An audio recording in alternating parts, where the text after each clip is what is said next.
Nzambe nakomitunaka o, Yawe nakomitunaka o, poso mwindo eutande wapi o, poso mwindo eutande wapi o, koko na biso ya kala ye nani ye,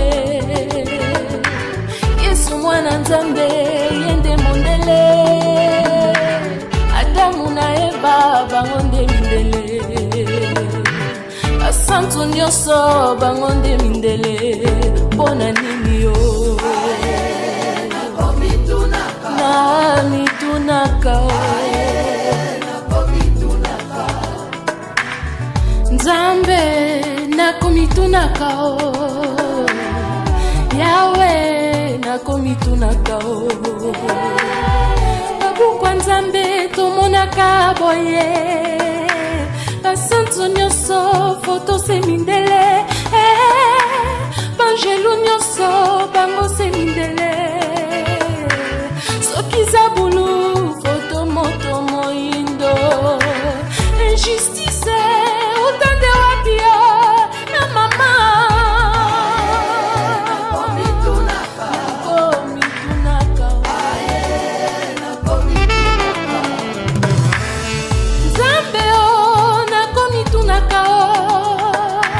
Poso mwindo eutande wapi yo, moto mwindo eutande wapi yo, banoko bakanga biso mayele boye, bikekwa bakoko bango baboyaka, kisa bakoko bango bandimaka te, kasi na ndako ya Nzambe biso tomonaka, tokosambela chapele na maboko, tokosambela bikeko bitondi ndako, kasi bikeko yango se mindele, pona nini Nzambe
What is going on?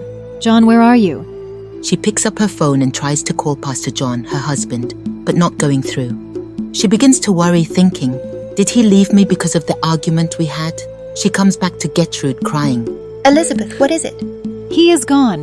Who? John, he is gone. Gertrude replies in shock. What? What do you mean, gone? Where? Immediately, church elders and Mama Susan arrive at her home. Gertrude notices people coming in the compound via the windows.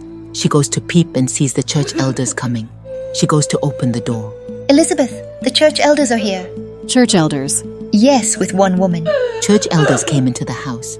Elders! Elizabeth, where is your husband John? And why are you crying? Gertrude replies, My elders were also looking for him. We came back home, and Elizabeth says he packed his things and disappeared. Unbelievable. Elizabeth replies, Wait, my elders, why are you also looking for him? And who is this woman? Elizabeth, you may need to sit down for this.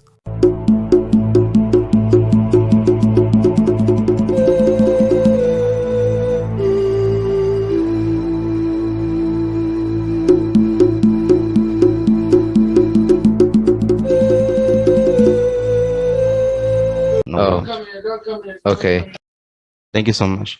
All right. So that moves us basically to our lesson for today, which is solve the African riddle. If you notice that, my dear brothers and sisters, in Africa, when I was a young boy, I remember when I was 5 years old, our grandmother would bring us by the fire, and then she would tell us a story. And Granny would always tell us a story, and then of an hyena, of an elephant, and then after teaching us the story, she would tell us the meaning behind these stories. So in Africa, most of our ancestors, they communicated messages of wisdom to us through stories. And it's not the story that you listen to which is the real meaning of what they're trying to tell you, but you can be able to look at the story and decode from the story what exactly they're trying to tell you from the story. So we passed our information orally through stories. We advised through stories. And one of the techniques of telling stories was telling stories in parables, what we call a riddle. So a riddle or a parable is you try to hide some truth in something, but you give it in a story, like for a person who's listening to the story to decode or break down what exactly are they trying to say. For example, the Greeks came to Egypt around 1400 BC. So they used to come to Egypt to learn wisdom from our ancestors. And then later on, our ancestors began to realize that these people who were coming to Egypt, they did not have the good intention of wanting to learn from Egypt, but they wanted to dominate or take over. So our priests in the temples, most of them began to rewrite the scrolls into symbolic and imagery language. Why were they doing this? Because they wanted to hide the truth from the foreigners. So if there's a message that you have in your family and you want to hide it from your enemy, you put it in a story-like form so that the person who read it, if he's not wise, cannot be able to decode it. So many of the scrolls that the Greeks took in Egypt were... Can you decode them? Yeah, we can decode them, my brother. Let me just finish up the evolution and then you can intervene. So many of the scrolls that they took in Egypt, they were coded in symbolic and imagery language. Only the priests were able to really tell what those scrolls were meaning. Not anybody knew the meanings. So when the Greeks took these writings in the temples in Egypt, they took it to Greek, and later on the Romans took over the Greeks, and then many of these stories is what is put in the books that we know today as religious books. So it's you have to be very, very careful when reading some of these sacred texts, because many of the sacred texts are coded. Many of the sacred texts are coded. So to be able to understand them, you have to be very, very careful, because you cannot just take a writing from a book and think it's and think of it as black and white. It really means that particular thing as black and white. No, many times it is coded. So even the scriptures, for example, in the Bible, many of the writings in the Bible, it is coded in imagery and symbolic languages. If you're not able to understand and be able to decode it, it can be very, very difficult, my dear brothers and sisters.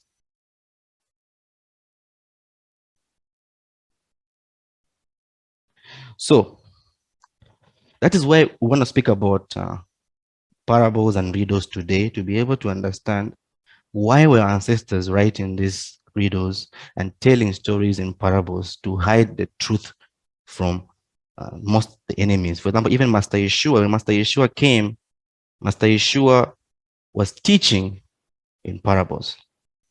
And sometimes his disciples would ask him, why do you speak to the people in parables? And then you tell them that he speaks to them in parables so they themselves can arrive at the maturity to understand what he was saying. So in truth, you're supposed to discover truth on yourself. Nothing like Queen Maureen comes and tells me something and I believe it, or Miss Tendai comes and tells me something and I believe it. No, truth is something that has to be personal.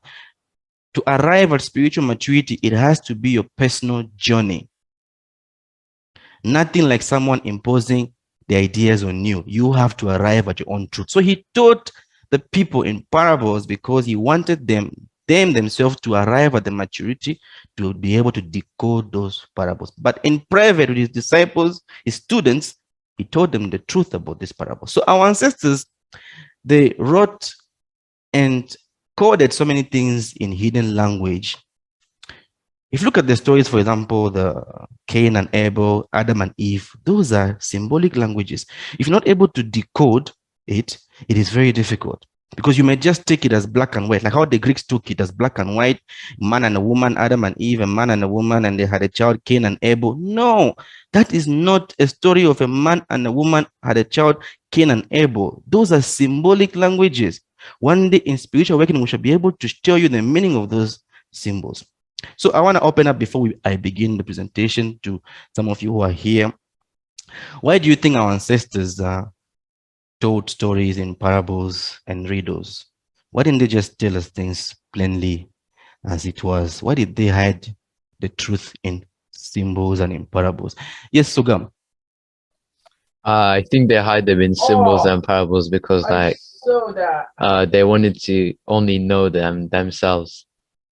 Only know themselves. Interesting, Sugam. Very good input.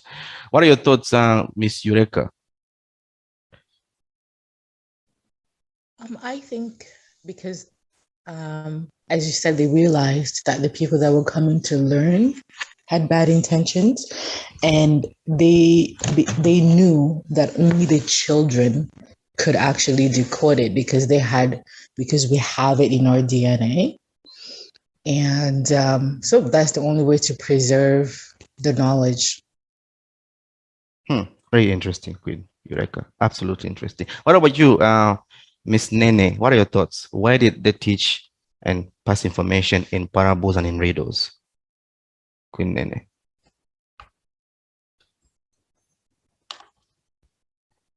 Yes, Miss Nene. You there?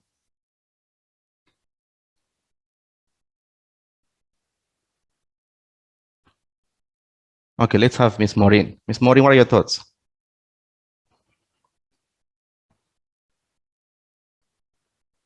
Yeah, Queen Maureen, you there? Okay. Yes, Queen Maureen. I think yes. Basically, like you said, the main aim for spreading messages and parables was for people to decipher for themselves, which would mean they take more time, thinking about the teaching. Can't hear you properly. Can you hear me now? Yeah. So, I mean, I thought the parables were for the sake of getting people to think deeper about the message, take more time, running it in their minds and get an understanding that, would resonate with them on a personal level. Yeah. Very interesting. What about you, Mr. Jackson? What are your thoughts?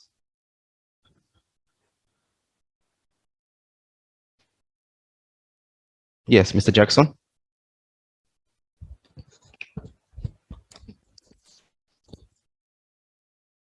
Mr. Jackson, you there? Okay, yes, I'm here now. I had to find my unmute button. It's okay. Why parables? Why riddles, Mr. Jackson? I think it is because they wanted us to think, and we had to be deep thinkers to because you don't always want to give a man a fish. You want to teach him to fish. So I'm thinking that it wanted us to. It was because they wanted us to think and figure out things that they were trying to tell us. Very interesting. What about you, Ms. Tendai? What are your thoughts? Well, personally, I agree with what everybody else is saying, that they definitely wanted us to know that there's a deeper meaning behind everything. And the fact that we should not only think with the flesh only, because we are two parts. We are mind, we're also spirit. So everything has a deeper meaning to it and not just one way to look at it. Very interesting. Queen Nene, yes. Yes, sorry. Yes, I think they wanted us to, first of all, they want to teach us wisdom, not just to talk anyhow, because when we listen how they talk, then we can imitate that also to talk in parable. And in that way, we will be wise and thinker and people who talk in wisdom. Very, very interesting, Miss Queen Nene. Very, very interesting. Thank you so much for that. So today we have a small story that I have prepared for you, for the class. And I would love at the end of this story that each of you will be able to decode what exactly is the meaning behind this story. So please do listen to this story attentively and really focus on exactly what I'm trying to tell in this story.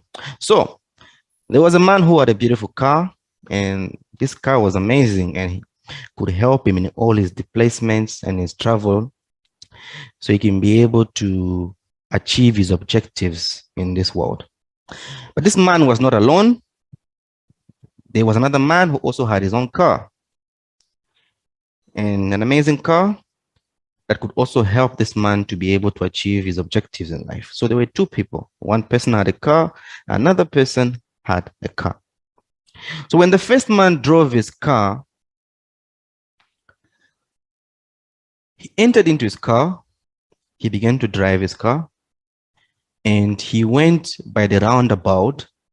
He began to rotate around the roundabout for 3 hours, rotating around the roundabout, rotating around the roundabout. And then it came to a point where the fuel in his car finished. He got out of the roundabout. He went by the filling station, the petrol pump, and he asked for those people to refuel his car. He took money from his pocket, he gave to the person, and they refueled his car full tank. After they refueled his car full tank, he went again back to the roundabout. He began to rotate around the roundabout for another 3 hours, rotating around the roundabout, rotating, rotating. And then the fuel came to finish again in his car. He got out. He went again back to the petrol pump, to the filling station, and he asked for those people to give him fuel again. So people were observing this guy. Okay, he came, he refueled his car, and he just went by the roundabout. He began to rotate around the roundabout, and the fuel finished. He came, we refueled his car for the second time. He went again back to the roundabout. He began to rotate around the roundabout, and now he's back again for the fuel. So people were noticing what was happening. So they said, no, we cannot refuel your car. He said, no, I have money. I have my right, refuel my car full tank. The people said, no, it is true. It is your car. But this fuel, many people are in need of it. We cannot continue to refill your car with petrol just for you to rotate around the roundabout. We're not seeing anything useful you are doing with the car. You keep getting the fuel and rotating around the roundabout for now over 6 hours. We're not seeing anything you're doing with it. Now, the second man who also had a car, he actually had an appointment with a certain CEO of a bank, and he was hoping to meet this CEO and then see how he can be able to discuss some of his contracts to be able to grow his company. So when that first man was rotating around the roundabout, this man also was in a long journey coming to town to be able to gain an opportunity to meet the CEO of a bank. He arrived by the petrol pump. His fuel also finished. They refueled his car.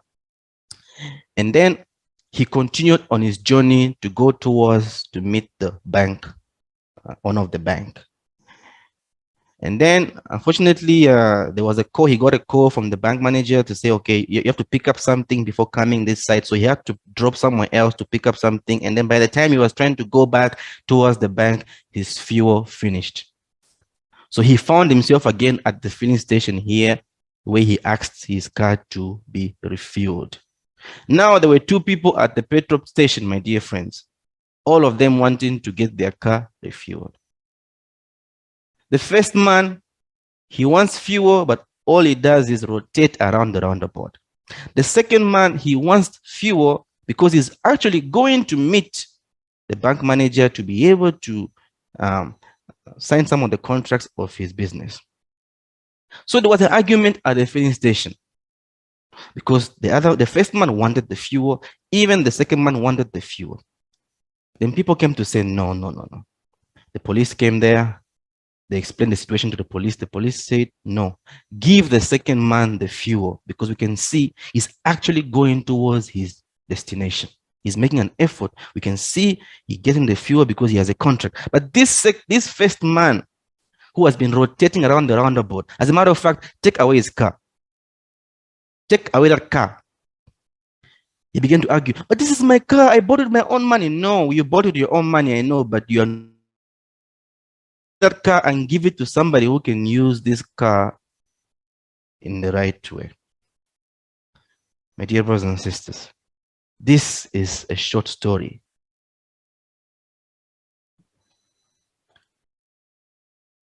of this small riddle and this parable. The first man riding and driving around the roundabout. The second man really going towards his objective. And both of them have a car and they need fuel. My dear brothers and sisters, I would like to get your input on this story that you've listened so far. What are your thoughts on this story? What do you think this story really means from the way you have understood it?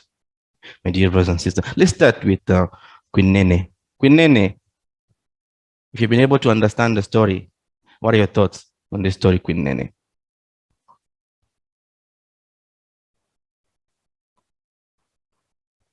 Queen Nene, you there?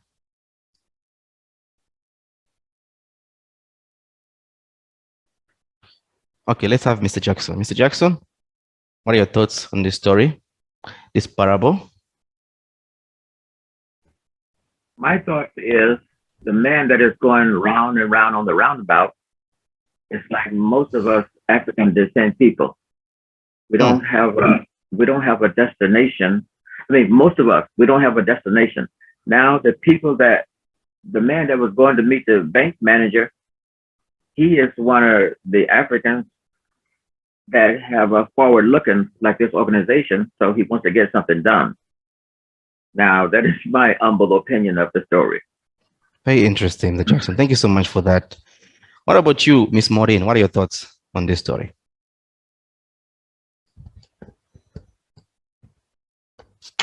I feel like Brother Jackson nailed it on the head, and I feel those are my sentiments as well.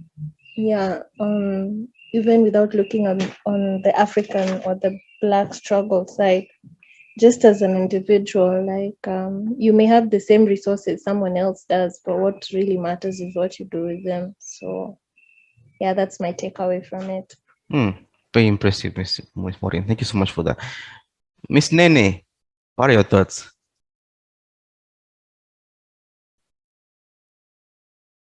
Yes, Miss Nene, you there?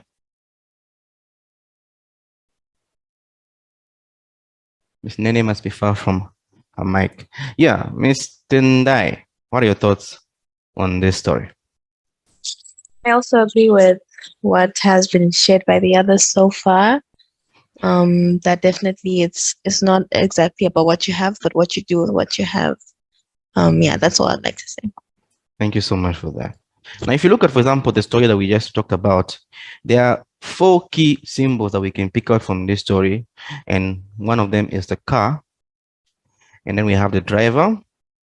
And then we have the fuel. And then we have the destination. Mr. Jackson, what do you think the car represents in this story?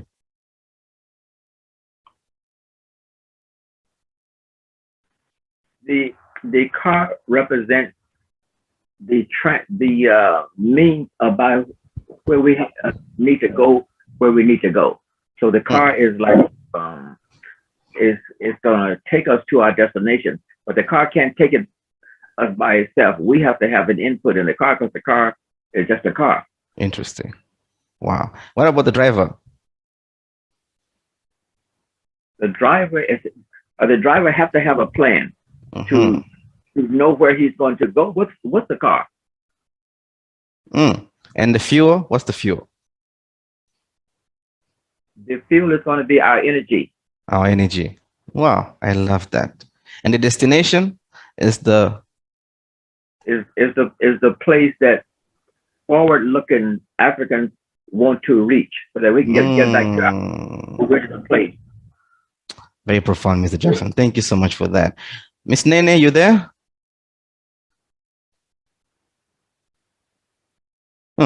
Miss Maureen, what are your thoughts? What is the car, Miss Maureen?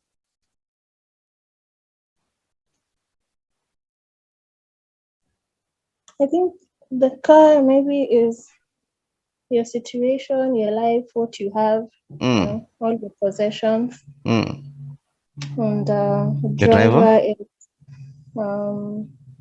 like your driving force, your what keeps you going, or what has sustained you since you knew yourself. Wow. And the fuel is the things that you're trying to do, right? Yeah, maybe the mark that you're trying to leave in the world. And your destination is just, you know, what is happiness to you, or what's the ideal life. Yeah. Thank you so much for that, Miss Maureen. Queen Nene, you there? Queen Nene is far from her mic. Yeah, so Mr. Jackson says a very amazing things, and Queen Maureen also says a very amazing thing. So we can see in that story, we can pick out 4 key symbols: the car, the driver, the fuel, and the destination. Mind you, this is an African parable. It has hidden meanings in it, my dear brothers and sisters. So I'm really, really excited.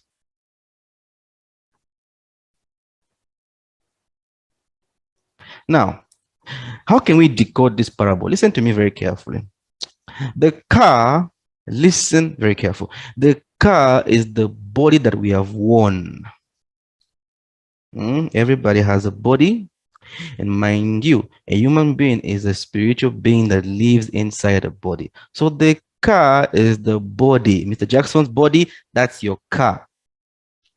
The 2 men that we spoke about are the spirits that have worn the body. So your physical body is the car.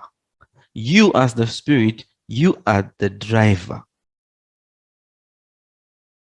So in order to enter and arrive at your objective, you as the spirit inside your body, you need what we call the energy. Mr. Jackson says energy, the fuel that your body needs to consume to allow your spirit to do an experience on the earth. Listen very careful. So the car is your physical body, your animal body. The driver is you, the spirit that lives inside your body. The fuel is the natural resources that your body needs to consume. It could be food, it could be money, it could be anything that your body uses to be able to sustain itself physically, to allow you as the driver to drive that car towards your destination. And the destination is your purpose. Mind you, the purpose of the car is not the same purpose of the driver. The spiritual you, the inner you, has a spiritual purpose. Your car, your body also has a purpose. The unique purpose of your body is to allow the spirit to use it to achieve the objectives of the spirit. Listen very carefully to the wisdom of an African parable. So the pain that we have today in Africa is many Africans, like how Mr. Jackson has said, have become like the first man, a fool. We are busily encircling the roundabout. We do not know what we want. We're using the fuel. Oh yes, oxygen is there. You're taking oxygen every day. You're eating every day. You have opportunities. You have money in the account. You have a family. You have friends. All the fuel that you need, you have it. But you are not able to go towards your destination.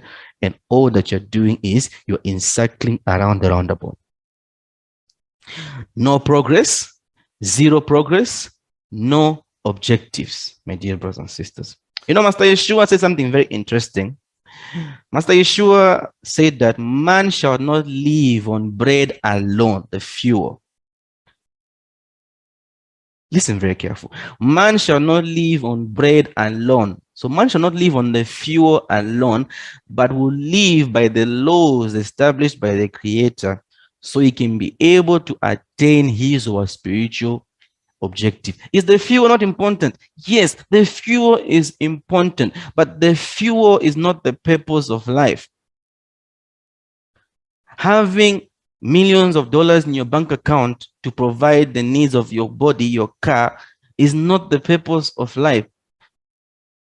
You need to use the car, your body, to be able to attain your spiritual purpose. So Master Yeshua says in this statement that man shall not live on bread alone. It means a human being cannot just live by profiting from the needs of the physical body, family, sex, money, pleasure, party, drinking, smoking, or any other pleasures that you guys have, going out, traveling the world, going to space, making the next iPhone 14, iPhone 17. All those are needs of the car. And he says you cannot only live by those needs, but you have to live by having a relationship with the Creator. This statement. So today we are seeing the children of Africa, they're saying we should rise up and fight for the bread. Mr. Jackson, we are telling Africans to rise up and fight for the bread, the fuel, which is being dominated by the Western world. They control the money system, they control the financial system, they control the environment, they control all the fuel, all the bread in Africa is controlled by the European countries. They control the bread. Now you understand why they want to keep Africa in poverty, because if you keep Africa in poverty, it means an African will not have the bread and the fuel to allow your spirit to attain spiritual virtues. So to live in Ubuntu, you have to have control of the bread. You cannot close your eyes and fast and pray and live in Ubuntu. No, you need the bread, you need the fuel to live in Ubuntu. If we're looking for a civilization of Ubuntu in Africa, we have to control the bread. That is why Europeans control the bread. 1885, they divided Africa, divided us culturally, dominated us, sold our ancestors as slaves. Why? So they can take control of the bread, because they know if they control the fuel, remember the two drivers, if you deprive them of the fuel, they're not going to go anywhere. The first driver won't go on the roundabout to rotate. The second driver won't be able to meet the bank manager. So whoever controls the bread in the world right now controls your life. So yes, we have to rise up spiritually, but we have to organize ourselves to control the bread as well. That is why we have to take back the bread. The 5 strategies of Zoroastrianism to take back the bread: education, army, media, food, restoration of an African woman. These would give us back the bread. Because for 500 years, we have no control of the bread. We have no control of the fuel. And you expect your car to run. How? It cannot. So even in an organization like this, that we have as Zoroastrianism, we can have members, but if we're not providing the fuel for our members, then we're not doing anything. Miss Eureka can be in the US and she's struggling to pay her rent. She's struggling to send her children to school because she does not have the fuel.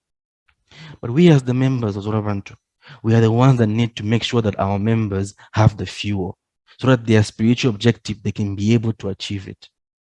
So keeping Africa poor is a strategy, the biggest strategy, because if you keep a person poor, first of all, you control their thoughts. I gave you a good example of the Rwandan genocide. Why do they keep Somalia, Sudan, Congo in poverty? Because they want to control the fuel. If they control the fuel of Congo, Congolese people will lack the fuel to be able to attain their spiritual objectives. So our goal at Zoroastrianism is we shall surely get the bread, but if we become Ubuntu. Now that's very careful over there. If we want to get the bread, we have to first become Ubuntu. If we give a sense to the direction of our lives, let us not fall into the trap of Western civilization, who have built a civilization and society of consumption of material things, the fuel. The Western society is very simple. Use this parable to always explain. The Western civilization focuses on the fuel, but the Ubuntu civilization focuses on the driver. See the two paradigms which are the cause of all human crisis. Because in African paradigm, the focus is on the driver to get to his destination. So the fuel that the driver takes, it is just to help him to get to his destination. The fuel does not become his God. Like today, Western people, for them, money is their God. No. In African Ubuntu, we use the fuel to help us get to our destination. But in Western civilization, no. Western civilization, they worship the fuel. And for 500 years, they have deprived 80% of humanity of the fuel. People are dying in Indonesia in the floods. Why? Because a few people have been testing nuclear weapons somewhere there in the oceans, disturbing the waters, and then the lands which are in low tides are getting flooded in Indonesia and the Philippines. You're seeing all these floods. Why? Because a few individuals want to be billionaires and they want to go to space. So they are trying to fight for the bread. So in Africa, we want to build a civilization in the heart of Africa that is not putting bread as the foundation of society. No. Surely the bread and the fuel is important, but there's a need for an African to return to being a wise person, to return to being a muntu that will show leadership in the world. And then we shall fix our thoughts in those areas. We will know and see how we can strategize, make a strategy on how we can maintain the bread, the fuel, to allow our drivers, African people, 1.2 billion people in Africa, to be able to arrive at their destination. This is the fight right now. It is the fight between the driver, the car, and the fuel. African people who are drivers, 1.2 billion drivers living in their car, they have no fuel. People dying of hunger in Africa. I just saw the reports, WHO, and 5 million people might be lacking fuel. Thank you so much, Queen Eureka. I think she said she had network issues. She'll watch on YouTube. So I'd like to insist on this before we end our session for today. We at Zolabantu, we refused and we cannot give fuel to someone who will just go and rotate around the roundabout. You have a project, Sister Maureen. Okay, what is the project? How will the project help African people to move forward? If the project that you're going to bring to us, sister, is just to rotate around the roundabout, we're not going to finance it. We will not support you. Mr. Jackson, you have a project. Okay. Is the project getting you to your destination, or you're just going to rotate around the roundabout? You want to join the Zolabantu community? Yes, join.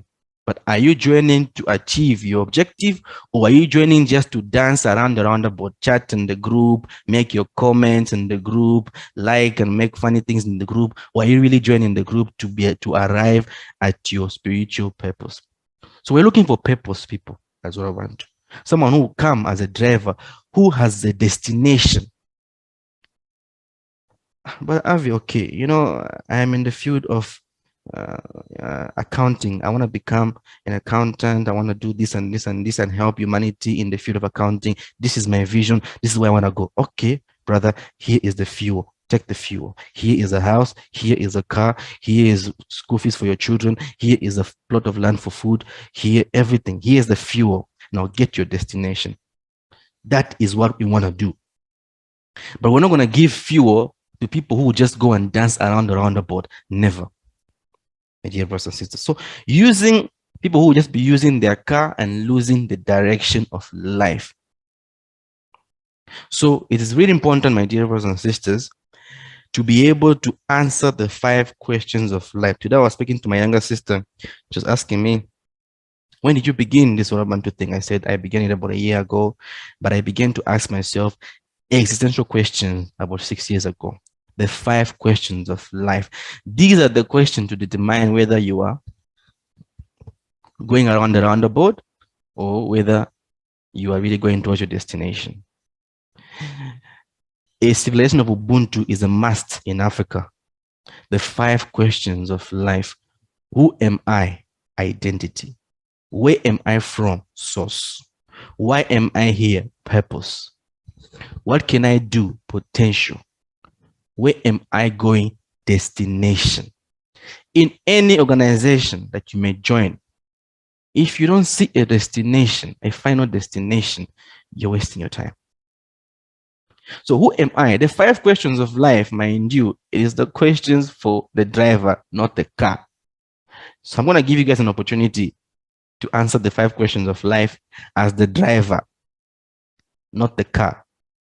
Answer the question not as your physical body, but as your spiritual being. Mr. Ndai, can you answer the 5 questions of life as the driver, not the car? Who are you? Driver. Okay, who am I? I am spirit. Where are you from? I am from the kingdom of light. Why are you here? I am here to achieve auto-consciousness. What can you do? I can live in love, justice, and purity. Where are you going? I am going back to my creator. Mr. Jackson, who are you? If you can answer as the driver, not the car.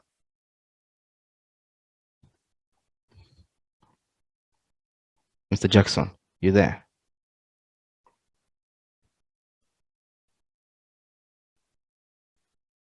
Let's have Miss Maureen. Miss Maureen.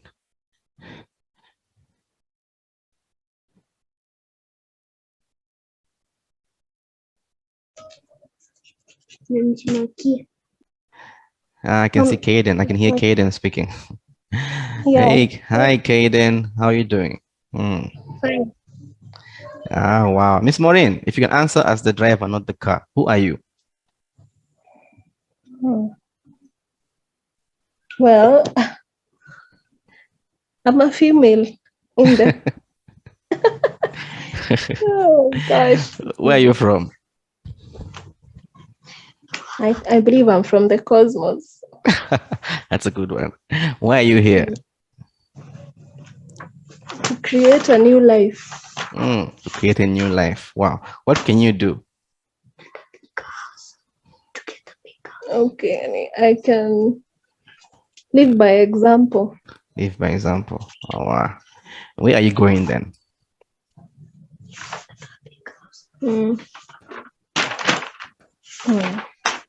To a happier time.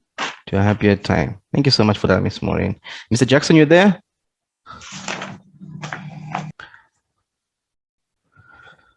Mr. Jackson, Miss Nene?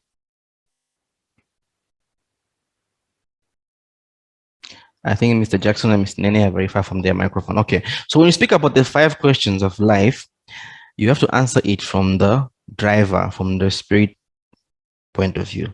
Who am I? You are a spiritual being existing and living in the physical dimension.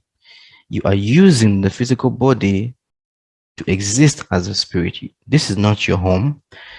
All your life, you're looking for aliens, but you are one. The physical dimension is not your home. We come from the spiritual kingdom. So who am I? I am a spiritual being. I am a piece of the creator. Master Yeshua used to say, the kingdom of God is in you. It means we are little Nzambis, we are small Nzambis, we are small gods, because we have the peace and the intercell of our creator in us. We have the energy of the cosmos, like how Miss Maureen says, in us.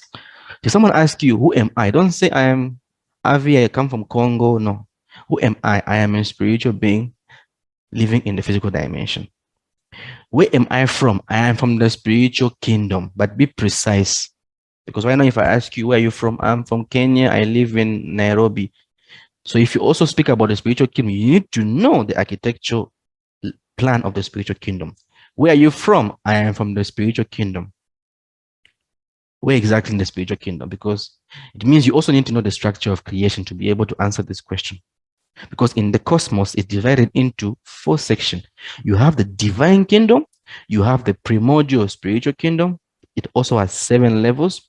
And then you have the spiritual kingdom, it also has 7 levels. And then you have the physical kingdom, it also has 7 levels. And right now we are in the 7th level of the physical kingdom, known as Ephesus. Nza ya Kikulusu, Nza ya Mavanga. So where are you from? I am from the 7th level of the spiritual kingdom, because we come from the 7th level of the spiritual kingdom. And then we incarnate down here in the physical dimension in the 7th level, which is Ephesus. Why am I here? It is a question of purpose. We come here to acquire spiritual maturity. We come here to raise our vibration. We come here to become like our Creator. We use this physical experience to grow our spirituality. Just think about it like there's a company which is about to open up in Uganda, and you have been sent to South Africa as an intern to learn how that company would work so you can return to Uganda and run the company. So you come to South Africa as an intern. You are learning how the company works as an intern. An intern does not stay in a company he has gone for training forever. You have to leave internship and graduate to become employed full-time. So we come into the physical dimension with spiritual gifts. The spirit has gifts, which we know as gifts of the spirit. So you come to the physical dimension with certain talents and gifts, and then you use the resources and the activities of the physical dimension to master these talents that you came to implement. In the scriptures, they speak about 9 gifts of the spirit: love, joy, peace, kindness, faithfulness, self-control, faithfulness, goodness. These are talents that the spirit has. He incarnates into the physical dimension, and then you use your various activities to be able to grow in love, grow in kindness, grow in joy, grow in peace, grow in goodness, grow in faithfulness. And that is basically why am I here. And then what can I do? I spoke about it again. You have certain gifts, spiritual gifts. You have to use the physical. The driver has a gift. I'm sure many of you have watched Formula One champion Lewis Hamilton. The driver has the gift. Lewis Hamilton has the gift of driving, but he enters into a Formula One car and uses his gift of driving in the car. So the car also has certain capabilities to allow Lewis Hamilton to drive it. So your physical body has certain gifts also that allows you to use it: the gift of sight, the gift of hearing, the gift of touch. All the 5 senses are abilities that the car has for you to use to be able to manifest your spiritual gifts. But the civilization of the West gives more emphasis to the gifts of the car, and the driver becomes a prisoner in his own car. Imagine you enter into a car and you cannot drive it. It's driving on its own. That is the civilization of the West. It's very destructive. Lastly, where am I going? It's basically the question of destiny. It means we have to return to the spiritual kingdom. Normally, when a person comes into the physical dimension and you gain consciousness, you return directly to the spiritual kingdom. But if you did so much, you failed your mission, you cannot rise up. You have to reincarnate back to continue where you failed. We shall speak about this more in Spiritual Awakening and Wake Up for the Conscious. So this was basically our teaching today on African parable of the 2 drivers in the cars, the fuel, and the car, and the drivers, for you to be able to understand purpose, for you to be able to understand Kimuntu. If you understand this parable, it will be very easy for you to navigate in this world. If you know who you are, if you know where you came from, if you know why you are here, if you know what you can do, and if you know where you are going. So thank you so much, everybody, for really joining us today. I want to get your input, Ms. Tendai. What are your thoughts so far on the parable and what you've heard so far, Ms. Tendai? And then we'll have Mr. Jackson and Ms. Morin and Ms. Nene, and then we'll come to the end of our session. Ms. Tendai. Yes. Well, I just want to say thank you for that lesson. It's my favorite out of all of them because, you know, it just talks about who I am, and that's such an important thing to think of every day. The car and the driver theory is a very easy one to imagine, and it does help us remember daily that we are spirit and we are man. So yeah, thank you so much. Thank you so much for that. Mr. Jackson went to the bathroom, but yeah.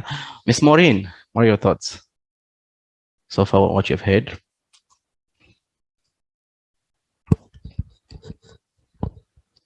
Yes, Ms. Maureen. Well, I think it was a good lesson, and also, yeah, I think it helped me zero back on exactly what I'm doing. So it came at the prime time. I was looking forward to it, and it was very satisfying to be part of this today. So thank you guys. Wow, thank you so much. Please take away the 5 questions of life with you, and really the video will be available on our YouTube page. Be able to watch it and really digest what we're trying to say. And if you want to come to the Zorobantu community, please, we're looking for drivers who have a destination. We're not looking for drivers who will go and drive around the roundabout. You know, most of our leaders in Africa that you see in Africa, they're just driving around the roundabout, living in materialism and enjoying the physical dimension and polluting the environment and destroying people's life. That is driving around the roundabout. All our African leaders in Africa driving around the roundabout, and many Africans distracted in the movie industry, music industry, distracted with Western media and propaganda, driving around the roundabout. You're not going anywhere. Mr. Jackson, your thoughts before we close? It was a very good lesson today. I love the driver and the car, because now that you explained it, it is absolutely what we are doing. Most of us are doing. We don't have a destination. And the reason why we don't have a destination is because since 1492, we have lived the life of the white man. We run after money, and it leads us nowhere. But RV, one thing I really enjoyed when the meeting first came on, you was talking about all the other organizations that you had a link to. And then because that did one thing for me, it showed your humility. We must park our ego at the door when we don't need to park at the door. We need to get rid of it, because that ego is going to keep us from achieving our goals. Humility, we're going to get our goals. So when you mentioned about all the connections and we can look at those, it really meant something to me. Absolutely, Mr. Jackson. We have been trained by the Western master that if you want to rise, you have to trample on your brothers. That's why it's really important for us to promote our own people as well. And someone can come to our community and can learn about other communities as well. It's really, really important, because we have been trained to hate on each other, to trample on each other, to reduce each other. So this is very, very crucial for us to do, to always put our brothers and sisters out there, even though we don't agree with what they're saying, but you have to still show them love.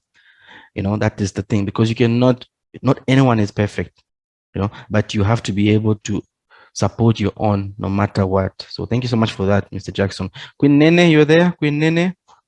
Queen Nene has been quiet. Miss Nene Macgabo, you there? Yes, I am here. Sorry, my background was so loud. That's why I was not able to respond. Thank you so much for the meeting today. The word was so powerful. I can just relate to that. I came to Europe at the age of 23, and now I am heading to 60, and I am this very passive, very car that was going around the roundabout. I was a pastor, for many, many years. But thank God the ancestors just saved me just on time. My God. So we gave up our church, we gave up everything, and now we are just spiritual. And now joining this group is just like ice cream on top of the cake, you know. I know I will reach my destination with glory, you know. Wow. It is so terrible, honestly, to be going round the cycle and what you are not, you are not doing. Though I was spiritual, I could see I was still going around the roundabout. But now Zola Bantu group has given me a destiny and really shaping my life. And I hope not only my life, but my entire family. Thank you so much. I really appreciate this group, and we are going to go far. Wow. Thank you so much for that, Miss Nene. That's so beautiful. Mr. Jackson, you heard Miss Nene. Mr. Jackson, would you like to say something to Miss Nene? Mr. Jackson. Yes, yes. See, I feel just like she does because, as I said, I was going to start an NGO for my daughter. But then I ran across this organization. It's like an eye-opener. As an old man, it's like an eye-opener to me, okay? And I am not trying to blow your head, Arvie, but you are a very articulate orator. We need someone like you at the helm of this organization.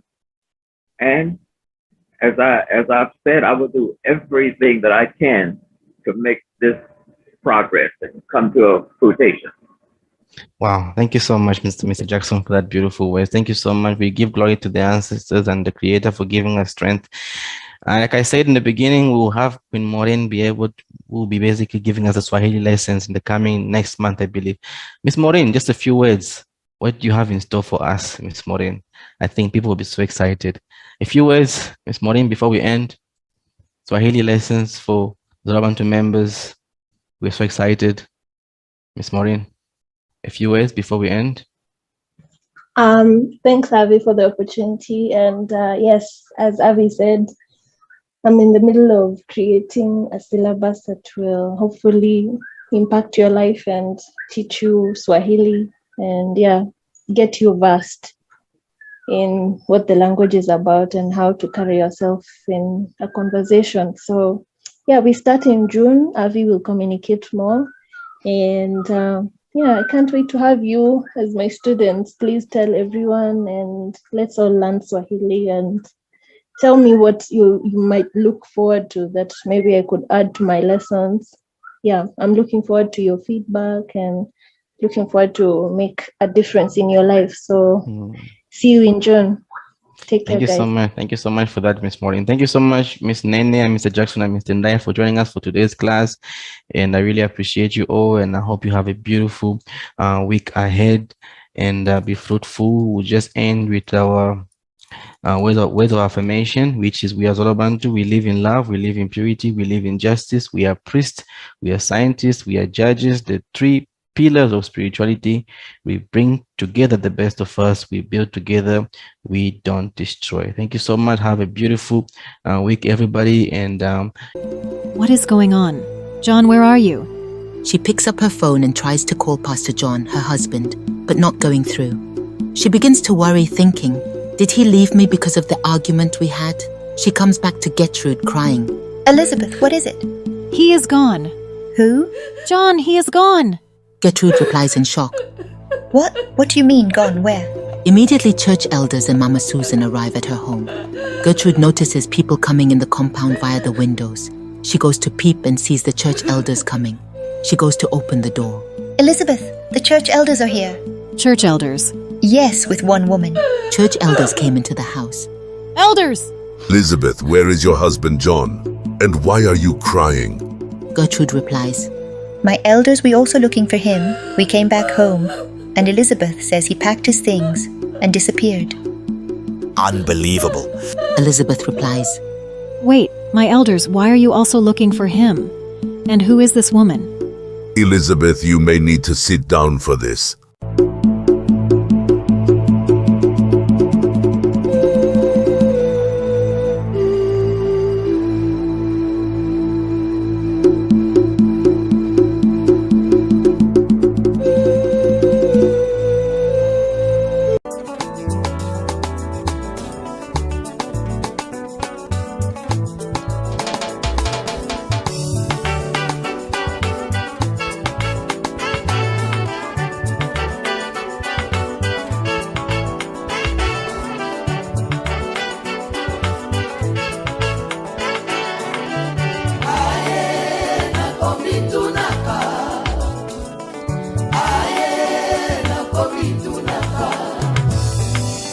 Nzambe nakomitunaka o, Yawe nakomitunaka o, poso mwindo eutande wapi o, poso mwindo eutande wapi o, koko na biso ya kala ye nani ye,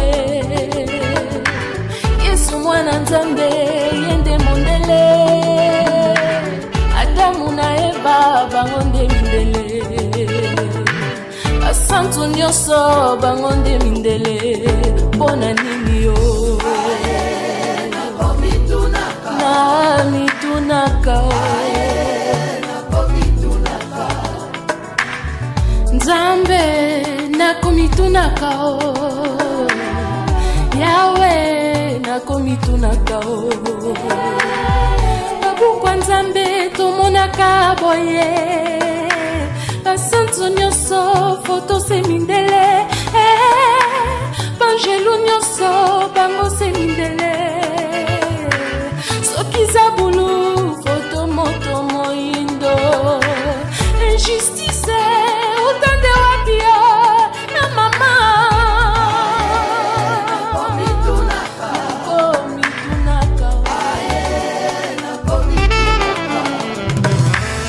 Nzambe o nakomitunaka o, poso mwindo eutande wapi yo, moto mwindo eutande wapi yo, banoko bakanga biso mayele boye, bikekwa bakoko bango baboyaka, kisa bakoko bango bandimaka te, kasi na ndako ya Nzambe biso tomonaka, tokosambela chapele na maboko, tokosambela bikeko bitondi ndako, kasi bikeko yango semi